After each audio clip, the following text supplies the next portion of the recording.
Hi, do you want to spend less time working out but have greater gains in that workout physically? Adding high intensity interval training workouts are what's for you.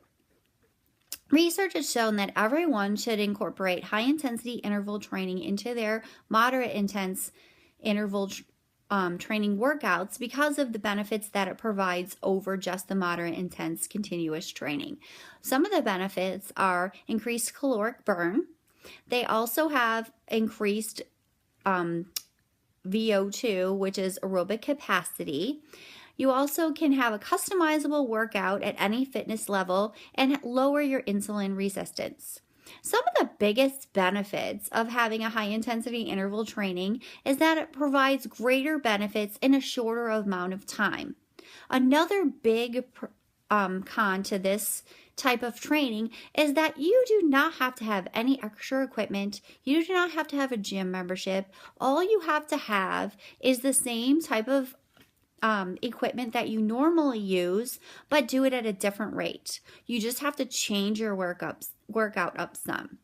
High intensity interval training is also good for any fitness level. You do not have to be an athlete to do this.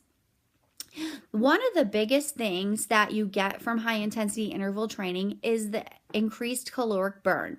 And the reason for this is because when you're doing moderate intense interval training, your body gets used to doing the same thing over and over and over again. You could work out 5 times a week, 30 minutes a time, and do the same treadmill workout, and your body will stop reaping any gains from it.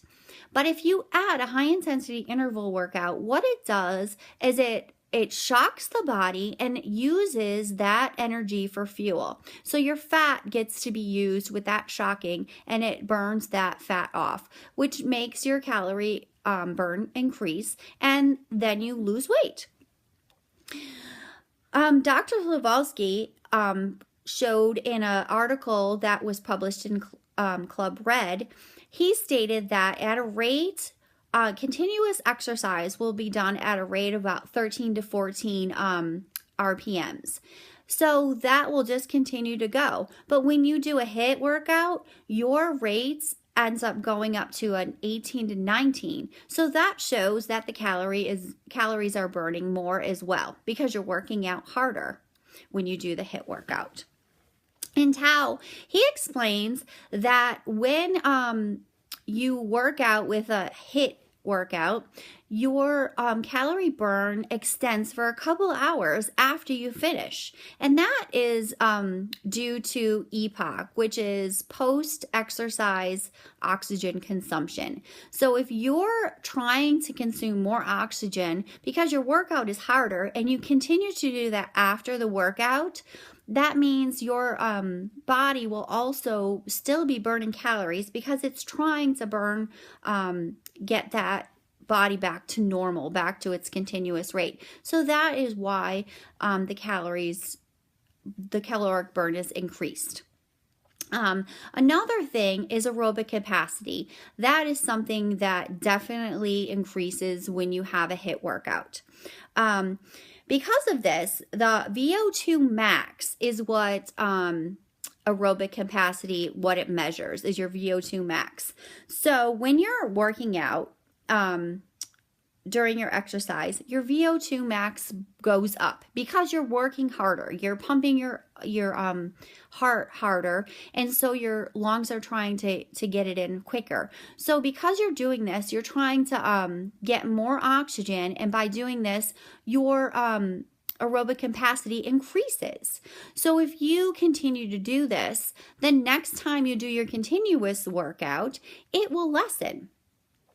According to a study done by Roxbury, Nolan, Weatherby, and Dalek, right here, we have a control group. And the control group right here, it shows that they didn't do any extra exercise. It was just them. If they felt like exercising, they would. If they didn't, they wouldn't. And this is how it just stayed. Their aerobic capacity kind of stayed the same.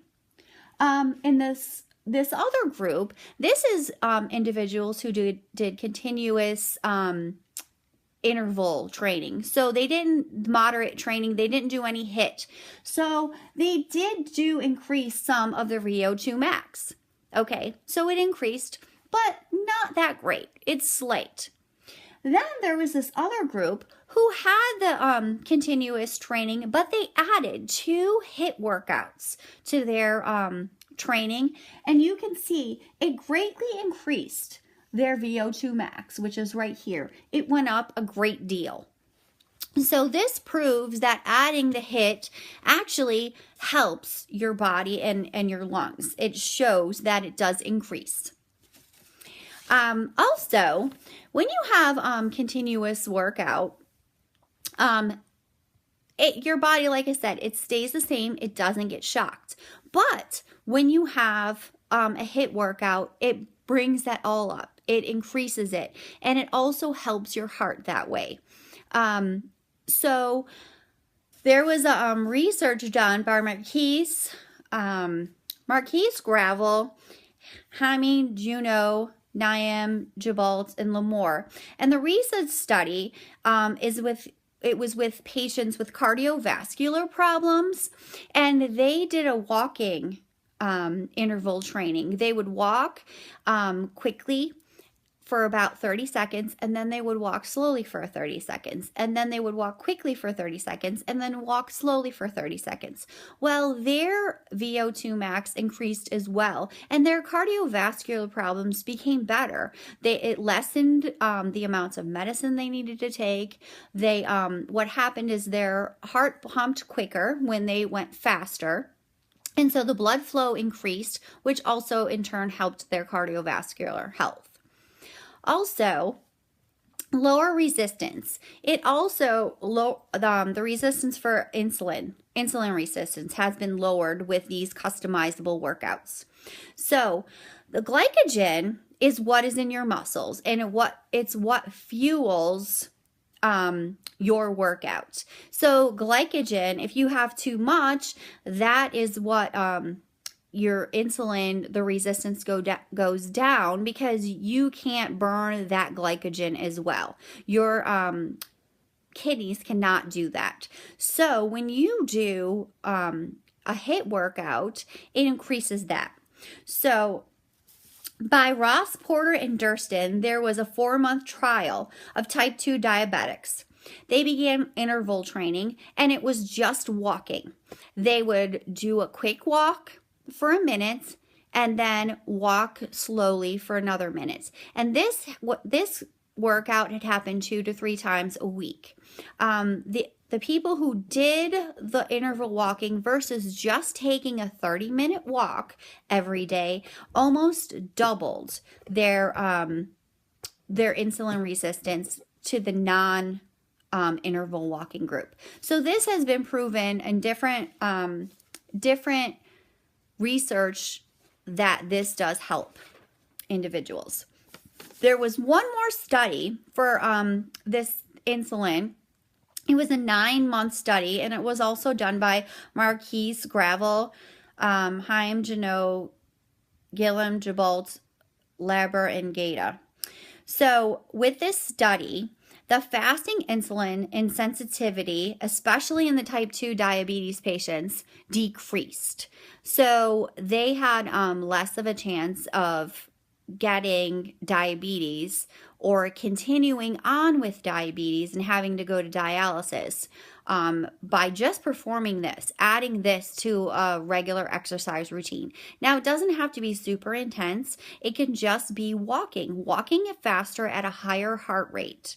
So high intense interval training should be incorporated to increase weight loss through this caloric deficit that happens, along with increasing fitness. So if you're increasing your aerobic capacity, your VO2 max, that is proof that your aerobic fitness is increasing as well. Also, it lowers your insulin resistance, and this can be done through customizable workouts.